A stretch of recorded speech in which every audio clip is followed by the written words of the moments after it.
చేసింది. చచ్చిపోవాలనిపిస్తుంది స్వామి. ఎవరైనా సచ్చి సాధించేది ఏమీ లేదు. బ్రతుకున్నప్పుడే ఏదైనా సాధించవచ్చు. ఈ ప్రపంచంలో ఉండే మనుషుల్లో నువ్వు ఒకడివి.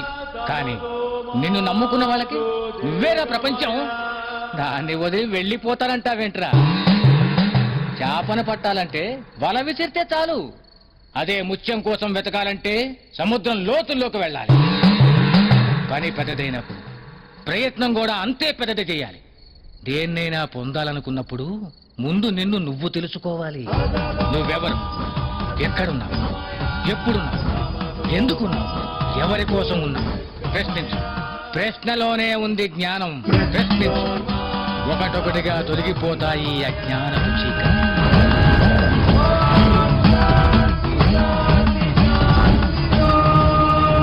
చూడు సత్యమూర్తి, నీ బాధంతా నాకు అర్థమైంది.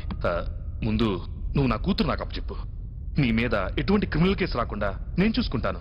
అది మాత్రమే కాదు, నేనే దగ్గరుండి ఎంక్వైరీ చేయించి మీ ఆవిడ ఎక్కడుందో నేను కనుక్కుంటాను.